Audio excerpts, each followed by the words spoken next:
বাংলাদেশের সর্বশেষ গুরুত্বপূর্ণ আপডেট সংবাদ আপনাকে স্বাগত। শুরুতেই সংবাদ শিরোনাম, পরে বিস্তারিত। শুরুতেই জানাবো, বাংলাদেশ আমাদের হারিয়ে যা ভাই বললেন পাকিস্তানের পররাষ্ট্রমন্ত্রী। পাকিস্তানের উপপ্রধানমন্ত্রী ও পররাষ্ট্রমন্ত্রী ইসহাক দার বলেছেন, বাংলাদেশ আমাদের হারিয়ে যা ভাই, তাদেরকে সম্ভাব্য সব উপায়ে সহযোগিতা করবে পাকিস্তান। আজ রাজধানীর ইসলামাবাদে আয়োজিত এক সংবাদ সম্মেলনে বৈশ্বিক নানা বিষয় নিয়ে কথা বলতে গিয়ে তিনি এমন মন্তব্য করেছেন। খবর ভারতীয় সংবাদ মাধ্যম এনডিটিভি এবং আল জাজিরার।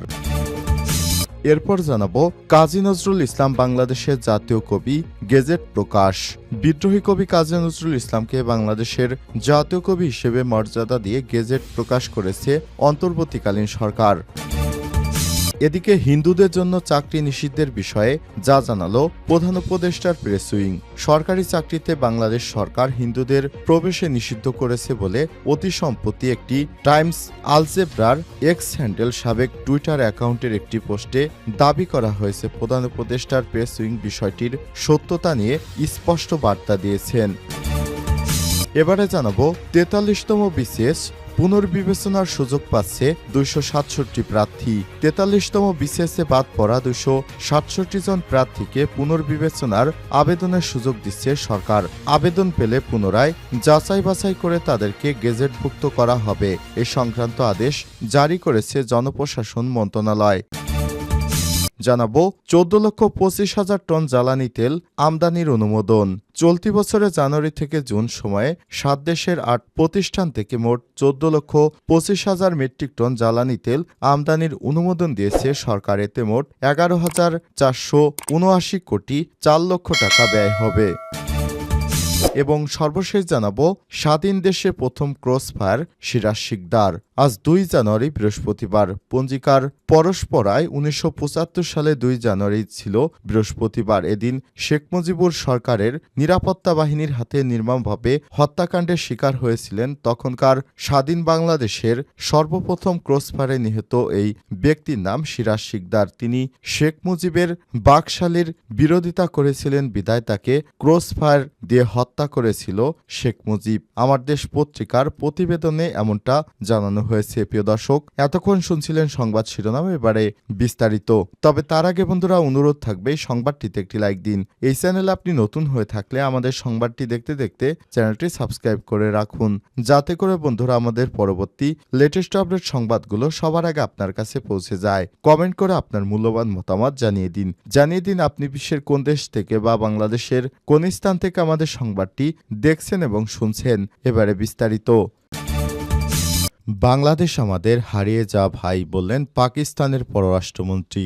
পাকিস্তানের উপপ্রধানমন্ত্রী ও পররাষ্ট্রমন্ত্রী ইসহাক দার বলেছেন, বাংলাদেশ আমাদের হারিয়ে যা ভাই, তাদের সম্ভাব্য সব উপায়ে সহযোগিতা করবে পাকিস্তান। বৃহস্পতিবার ২ জানুয়ারি পাকিস্তানের ইসলামাবাদে আয়োজিত এক সংবাদ সম্মেলনে বৈশ্বিক নানা বিষয় নিয়ে কথা বলতে গিয়ে এমন মন্তব্য করেছেন তিনি। খবর মিনিট মিরর।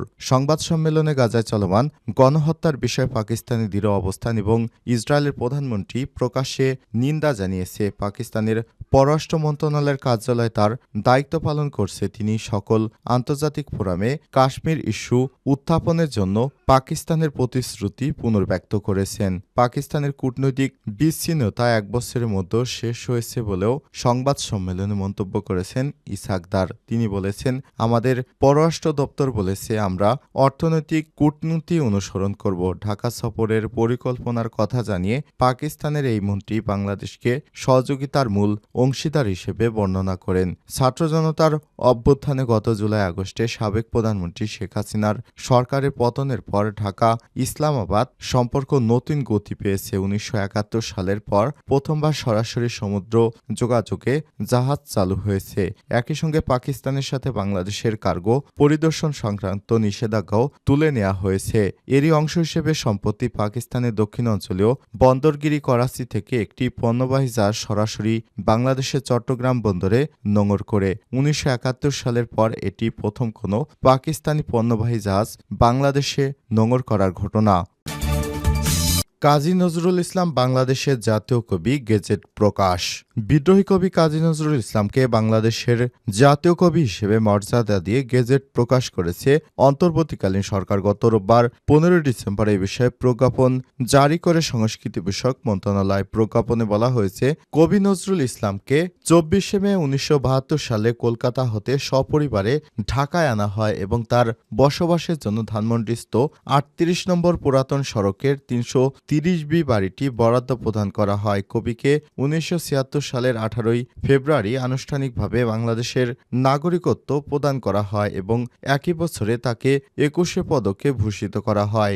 জীবনাবসানের পর কবিকে পরিপূর্ণ রাষ্ট্রীয় মর্যাদায় সমাহিত করা হয়। পরবর্তী তাকে জাতীয় কবি হিসেবে সম্বোধন করে কবি নজরুল ইনস্টিটিউট আইন ২০১৮ জারি করা হয়। এতে বলা হয়েছে, ১৯২৯ সালের ১০ই ডিসেম্বর অবিভক্ত ভারতের কলকাতার অ্যালবার্ট হলে সমগ্র বাঙালি জাতির পক্ষ থেকে নেতাজি সুভাষচন্দ্র বসু, বিজ্ঞানী আচার্য প্রফুল্লচন্দ্র রায়, এস ওয়াজেদ আলী, দীনেশচন্দ্র দাস সহ বহু বরেণ্য ব্যক্তিত্বের উপস্থিতিতে কবি কাজী নজরুল ইসলামকে জাতীয় কান্ডারি এবং জাতীয় কবি হিসাবে স্বীকৃতি দেওয়া হয়। পরবর্তীকালে বাংলাদেশের মুক্তিযুদ্ধ ও স্বাধীন বাংলাদেশে কবির জন্মবার্ষিকী উদযাপন উপলক্ষে প্রদত্ত বাণীতে মহামান্য রাষ্ট্রপতি ও প্রধান উপদেষ্টাগণ কবিকে জাতীয় কবি হিসেবে আখ্যায়িত করেন। কাজী নজরুল ইসলাম সর্বক্ষেত্রে বাংলাদেশের জাতীয় কবি হিসেবে স্বীকৃত হলেও তাকে জাতীয় কবি হিসেবে ঘোষণা করে সরকারিভাবে কোনো প্রজ্ঞাপন জারি করা হয়নি। প্রজ্ঞাপনে আরও বলা হয়েছে, যেহেতু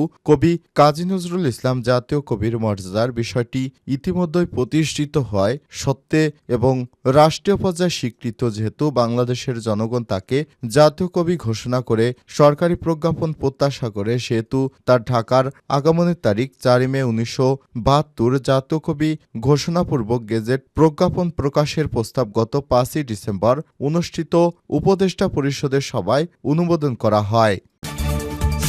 হিন্দুদের জন্য চাকরি নিষিদ্ধের বিষয়ে যা জানালেন প্রধান উপদেষ্টার প্রেস উইং। সরকারি চাকরিতে বাংলাদেশ সরকার হিন্দুদের প্রবেশ নিষিদ্ধ করেছে বলে সম্প্রতি টাইমস আল জেব্রার এক্স হ্যান্ডেল সাবেক টুইটার অ্যাকাউন্টে একটি পোস্ট দাবি করা হয়েছে। প্রধান উপদেষ্টার প্রেস উইং বিষয়টির সত্যতার বিষয় স্পষ্ট করেছেন। প্রধান উপদেষ্টার প্রেস উইংয়ের যাচাইকৃত ফেসবুক অ্যাকাউন্ট সিএর প্রেস উইং ফ্যাক্টর বৃহস্পতিবার ২ জানুয়ারি পোস্ট করা এক বিবৃতিতে বলা হয়েছে, টুইটারের এই পোস্টের দাবি সম্পূর্ণ মিথ্যা। বিবৃতিতে আরও বলা হয়েছে, বাংলাদেশ সরকার সকল ধর্মের ভিত্তিতে কোনো নাগরিকের প্রতি বৈষম্য না করে এছাড়াও সকল ধর্মের মানুষকে সমানভাবে চাকরি দিয়ে থাকে।